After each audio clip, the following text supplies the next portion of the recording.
Good morning, and thank you all for coming. We believed it was important to talk about this tolling issue to sort of set the facts from fiction.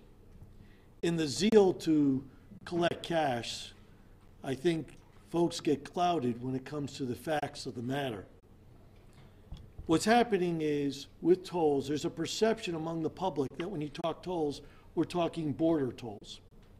Let's be 100% clear. Connecticut cannot have border tolls unless they're willing for the following: to repay federal funding from 1983 forward, to lose the gas tax revenue that we receive from the federal government, and also put in jeopardy the match that we get from the federal government for construction of highways. Currently, for every dollar of federal tax, we get $1.70 back from the federal government. That would be in jeopardy. So we can't have border tolls, and I think that's universally accepted.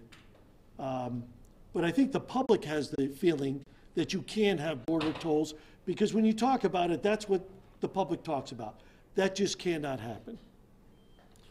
What we can have, potentially, theoretically, hypothetically, we could have, is congestion pricing tolls that are located around the state. There was a study done back in 15 and 16 to take a look at these things.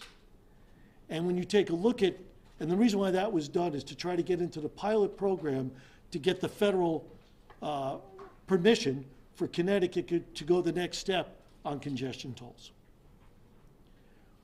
The study is nowhere near definitive on whether or not these congestion tolls can raise any revenue for the state of Connecticut.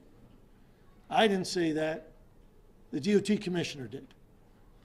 The studies are theoretical models based upon projections that have not been tested. And the way you test them is you do them through mathematical formulas. You have to look at different scenarios, the cost between New Jersey and Boston to figure out if the traffic would go north as opposed to south. How much would it be before people jump off the highway? How much would it be before the normal traveler would skip tolls and not go through tolls if you're just going to work so many miles away? All those things must be modeled out. And according to the commissioner, that modeling would take about roughly, and this is a number that no one's holding anybody to, would take millions of dollars to do that study, and significant number of years to do that study. So we are a long away from even determining whether or not money can come from tolls. So to argue that tolls is a panacea or a factor that we should be looking at is misleading the public at best. You know, Senator Murphy, when he was congressman, talked about raising the federal gas tax. And I called him up and I talked to his office saying that was crazy. But that's how I learned that we get the best return on federal gas tax money than virtually any other state. We're not the best, but we're up in the top tier. All that is in jeopardy if we do the border tolls, but more importantly, if we do the congestion tolls, the idea was that you have to set a price limit. And the study that was done used 10 cents a mile and 20 cents a mile. At 20 cents a mile, that's 4 times the highest rate in the country. At 10 cents a mile, it's double the highest rate in the country. Those are just numbers thrown out there. And no one looked at the impact of those numbers. And arguably, those are not the numbers that eventually would be used. So this is pie in the sky. And whether it's real or not, nobody knows. But if we're going to do this, we certainly should find the facts before we jump. So with that, I would ask Senator Witkos to be the next speaker. Thank you. As Senator Fasano said, as you referred to the study in 2015, the study self-admits that it's a sketch-level study, not any in-depth analysis of the pros and cons and the costs of constructing tolls in the state of Connecticut. But what it did reveal to us was that we cannot have border tolls. The federal government would have to give permission for that. They have stated that they will not give permission to the state of Connecticut to construct border tolls. But contained within that study are 3 measures that we can toll. And I say to you that neither of those three measures are worthwhile, and people would not have it in the state of Connecticut, not for revenue purposes only. And those are price congestion tolling, where you may be charged a higher price to be on a highway between commuter hours to reduce your driving habits. Imagine having to pay an additional $5, $10, $15, $20 each way to go to and from work 5 days a week. I think people would be outraged in the state of Connecticut if that was an added cost on themselves and their families and the businesses that have to use our highways to get to and from their locations and do their businesses. The second is to add additional tolling lanes on existing highways. So imagine along the I-95 corridor where you have to add an additional lane north and southbound, and the properties that condemnation process would have to take in effect, basically eminent domain, taking these properties away from these homeowners to put in tolling lanes, only one tolling lane in each direction, and the costs surrounding that. And lastly is a site-specific tolling, where there's been conversations about the I-84 viaduct and the need for replacement. This would allow tolling in a close proximity to that specific project area. But the cost of establishing the infrastructure for the tolling, the years to pay that back, and then the years it would take to pay off that project are unsurmountable. So I think the message that I want to portray is that if there's a budget that has tolling revenue in it, it's a budget of smoke and mirrors, because it's not one of those three things that we want to experience here in the state of Connecticut. Senator Boucher. Let me be clear. A toll is a tax. It's a tax on the most taxed public in the U.S. Tony, you're too close to that mic. Thank you. As you all know, we are losing businesses and people every week, every year. And this toll tax would actually impact 70% more of the Connecticut public than those that would be coming through our state. Congestion pricing would hit those at the middle to low income most, and it also would be a direct pay cut to their paycheck every week. This is a very bad idea. Other states that they point to that have a toll have income taxes that have deductibles on them. They don't have a car property tax. They don't tax pensions, Social Security. They don't tax gifts or inheritance. They don't tax real estate when they go out. As you can see, we do enough taxing. This just would exacerbate the problems that we already have. Quite frankly, people behind you have put forward a plan that is an alternative to taxing. And we plan to oppose, you know, I will be opposing this strongly as a chairman of the Transportation Committee, because it is a bad idea for Connecticut at a very bad time in our state. I'd also like to introduce from the Connecticut Transit Motor Association of Connecticut, Joe Scully. Good morning. I think that we've been having the wrong conversation about tolls in Connecticut. Public comments reference the billions of dollars of revenue that tolls would bring in, like toll revenue is just money that grows on trees. The fact is, most of this revenue will come out of the pockets of Connecticut residents and businesses. Commuters will pay twice per day. For trucks, even more than that. For the commuters that will pay twice per day, it gets worse. If they're getting home from work, they will pay higher prices for groceries, gasoline, and clothing purchased from the store. All these things are transported by truck. The tolls would be multiple times more expensive for trucks. So tolls, like other operating costs, are costs that truckers have no choice but to pass on to their customers. Accordingly, all consumers would pay more for everything in Connecticut, because if you bought it, a truck brought it. Connecticut residents have not been getting the full story. No state has ever done what these tolling bills are proposing to do, which is to convert an existing interstate highway corridor from a toll-free facility to a tolled facility.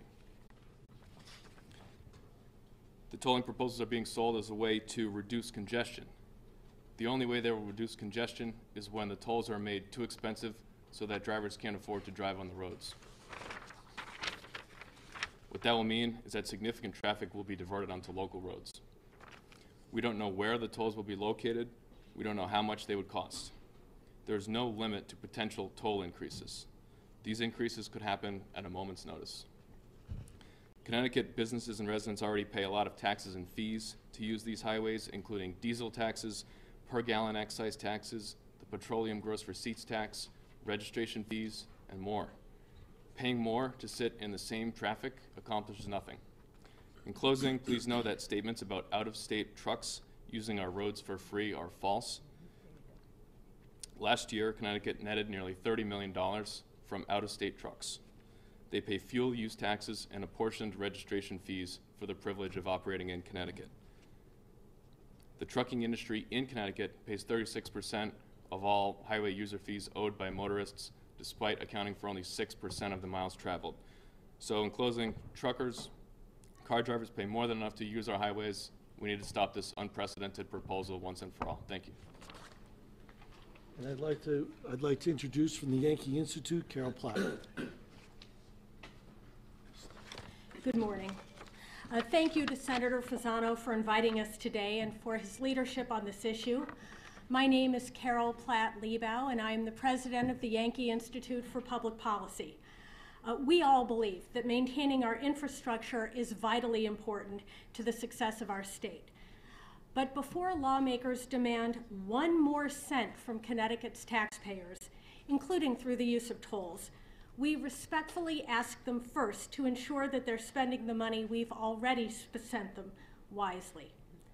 Given our state's $5 billion deficit, we must spend taxpayer money on the things that we absolutely need, not on the things we want, no matter how badly we want them. Like so many families across Connecticut have already been forced to do, we must cut or delay further spending. This is no time to heap even greater burdens on the people of our state. Thank you. The last thing I will mention with respect to the toll situation, some people have argued that that's the money necessary for our transportation projects. We have prioritized progress, which we have mentioned, and in our budget, we fully funded the transportation fund, and we put in prioritized progress, which will deliver $67+ billion in 30 years, which is enough to take care of what's on the list currently with DOT, and it funds the transportation projects in the future. So with that, if there are any questions, be happy to answer them. Glenn, the speaker just told us, we have heard this before, that the vendor would pay to put up the stanchions. What vendor? Whatever vendor DOT selects through the competitive bidding process. Would pay to do what? Would pay to put up the stanchions and take the money and would be able to recoup those losses from the tolls themselves. That would be an expense of putting up the tolls, so that there would be relatively no cost to the state. First of all, I would say that is news to DOT Commissioner for sure. There is no plan, maybe in the mind of the Speaker of the House, there is no plan out there at all that suggests that. There is no modeling to suggest how you would securitize these funds. I mean, think about it.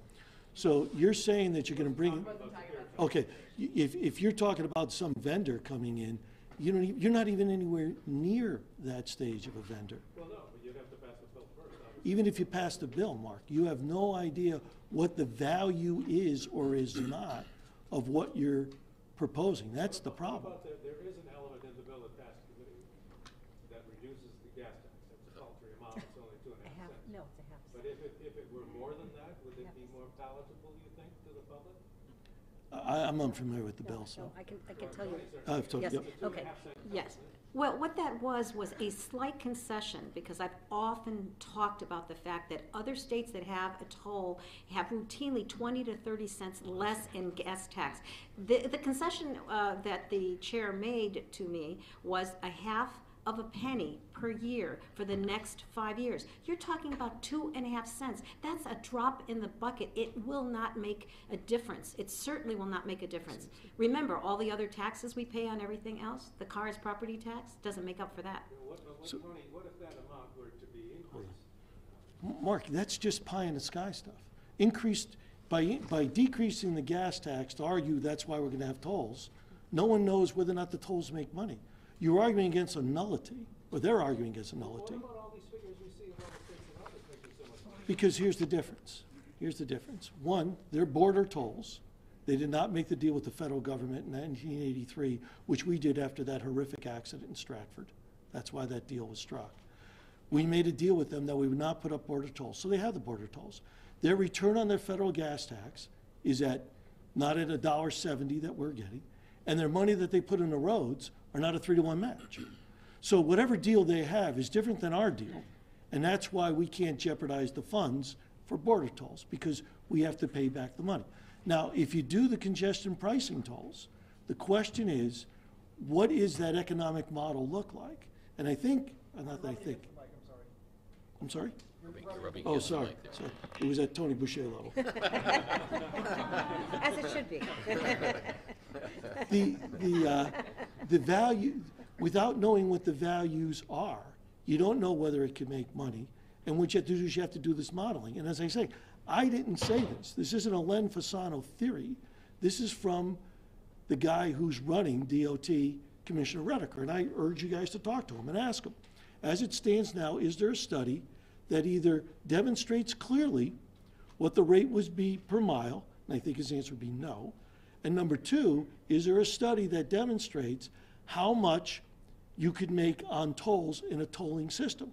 And I think what he would tell you is, we don't know. It is a model that we would have to do and model out with experts, and would cost a significant, I'm not averse to putting the money in for the modeling, don't get me wrong. Well, what's the alternative, Len, if they project that the transportation fund goes into the rig in 2020, which is not that far off? The alternative is to accept our budget proposal, which makes the 2020-2022 solvent through 2022 and on for infinitum, and accept our prioritized progress. The problem is, when you have these conversations, the other side fails to recognize our solutions as if to suggest there's no solutions. Right. It's not that we're saying don't do tolls and we don't have a way to balance the special transportation fund or give the monies necessary for infrastructure. They don't accept our proposal, and then they come up with a proposal that's not realistic. There's nothing you could point to factually, and that's our obligation fiduciarily. There's nothing they could point to factually that says, I got a report that says this works, because they don't have it.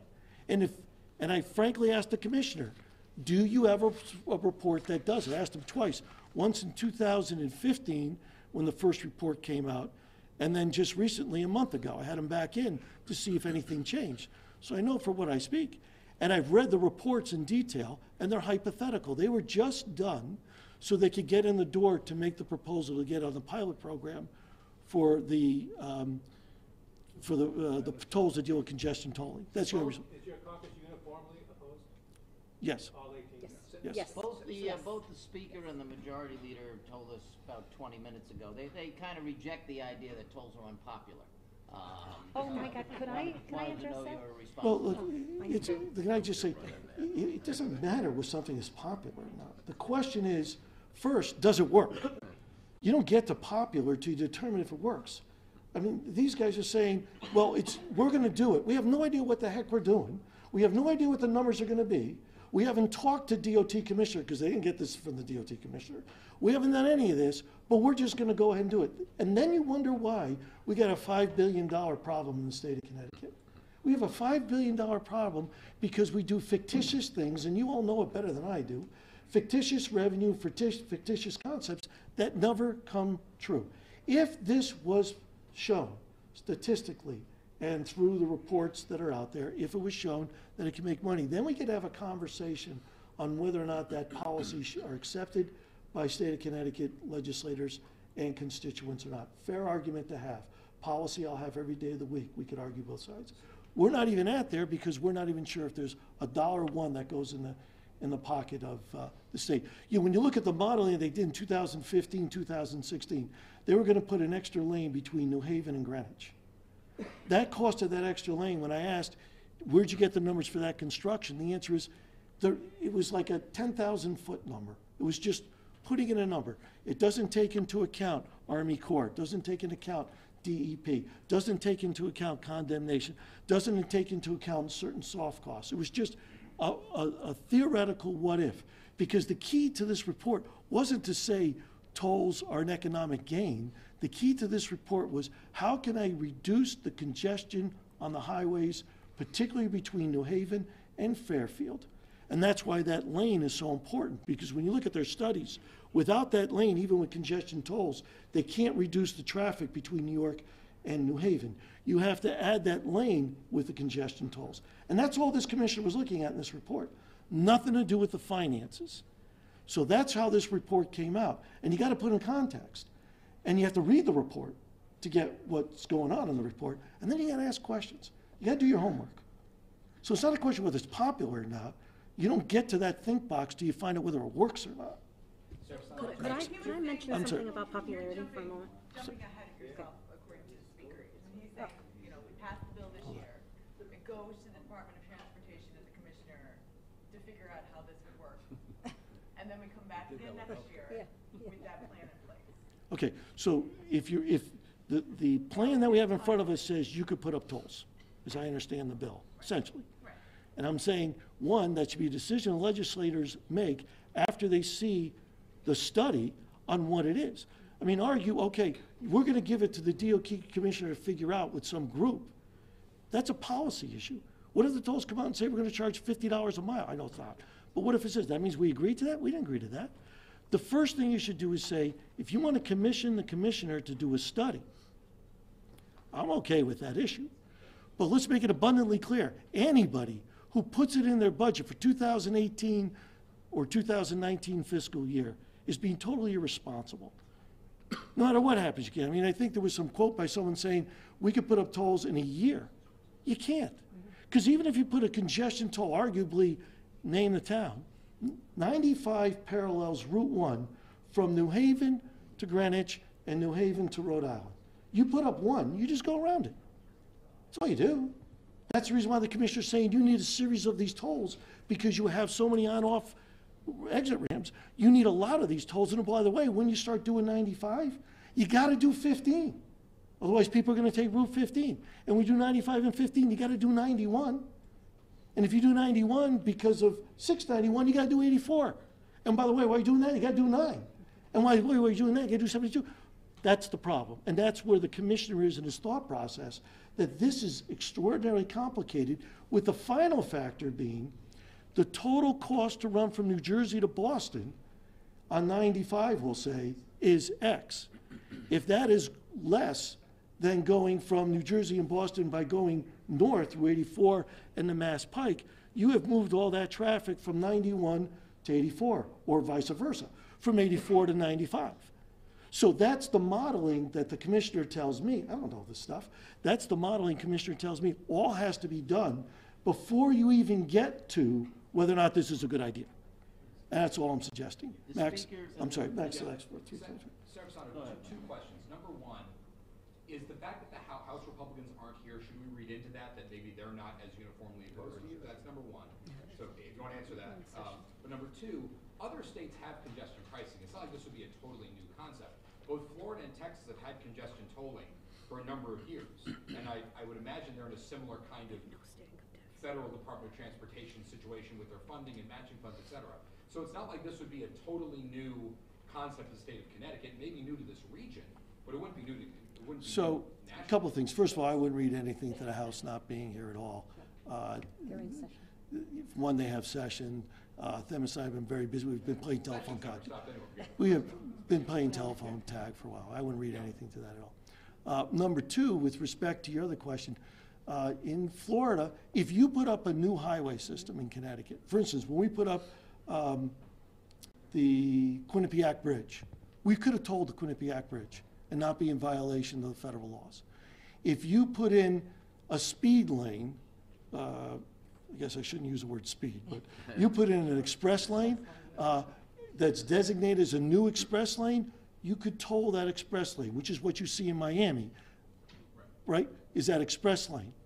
For congestion, any new roadway that you put in, so when Florida put in a whole new roadway system in Miami, they put in a whole new grid system, you can tax or toll for that system. If we put a new viaduct here in Hartford, the Mixmaster, whatever they call it, if you do that, you can toll for that. That's permissible under our rules, under the federal rules, I should say. It's existing lanes that you can't toll. That's the issue. You just can't do it. And as a toll road, unless you do congestion pricing. And I'm not against the notion of congestion pricing. What I'm suggesting is you can't include it in the budget, number one. And number two, you don't know whether it works. From a theoretical model, we should look at it. But that's different than saying we're going to allow tolling by When you say DOT. it works, you mean doesn't work, it wouldn't necessarily work for Connecticut or work in general? Because I would imagine other states wouldn't be doing it unless it worked.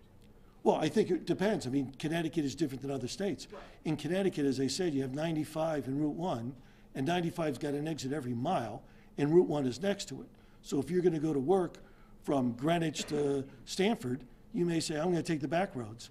And what they're suggesting is you do that by this calculation. How much will it cost before a person decides not to use the toll? And that's what the DOT commissioner has placed on the table, is we don't know what that deterrent factor is. We know as the price goes up, there's a deterrent factor. But where does that line cross where people say, I'm not going to pay $5 to get to work, but I will pay $1 to get to work? So that's the mathematical model that the DOT commissioner says he has to have. Now, I also talked to the governor's office and asked them, am I out of whack? This couple of weeks ago, because this toll thing's being talked about, am I missing something? And I think they're of the same viewpoint as DOT, that this has not been proven to be a model that can or cannot work in the state, and a lot more studies have to go into it. And all I'm suggesting here today is a narrative is getting away. I see the email e-blast, a term that I'm all that familiar with, an email e-blast going out about this stuff, and I want to be clear that the public thinks you're talking about border tolls, and they get all excited. And we're not talking about border tolls. And then the question is, what tolls are we talking about?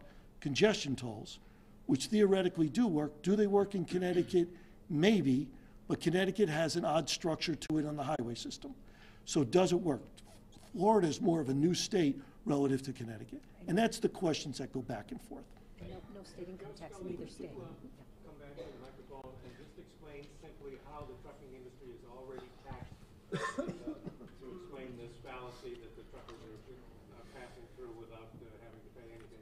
Sure. So, long story short, when out-of-state trucks travel through Connecticut, they pay for the fuel that they use in Connecticut, and that is based mostly on the number of miles that they travel in Connecticut. So there's a fuel. From their manifest, even if they never stop at a diesel pump. Right? Exactly. It does not matter where you buy the fuel. You don't have to stop. You don't have to buy the fuel here. If you use it in Connecticut, you're paying tax on the fuel. And the same principle holds on the registration fee side. You pay an apportioned percentage of what the Connecticut registration fee would be for the truck that you're driving through Connecticut, regardless of what state that truck is registered in. But you're not being taxed on the goods that are in that truck. Exactly. No, just on the miles that you pass through. Other states, Jersey does. But if that tax were to be reduced, or even eliminated, and they went strictly by tolls, would the trucking industry still be tolled? That would never happen. I don't see any way that we can support being the first state to put up tolls on existing capacity. We've already paid for these highways to be built and maintained with all the taxes and fees that I mentioned earlier, and this is just adding a fourth tax onto the 3 taxes that we already pay, and you're not getting anything for it. And the scheme that you described, it contributes how much to the transportation fund? For the most recent data that we have, it was $30 million in 1 year. 30 million. And I would add that when the price of fuel goes up, that number automatically increases. This past year of data was taken at a point when fuel was unexpectedly lower than we thought it would be. So in years past, it's fair to say it was much more than $30 million So a it's year. like the gross receipts tax, it automatically Yes. goes up. Yes. How is that tax collected? Is that self-reported? There is a national clearinghouse that actually states administer. You pay on the fuel tax side, you pay to your base Department of Revenue Services or what have you, and the clearinghouse moves it around from state to state based on the records that are reported.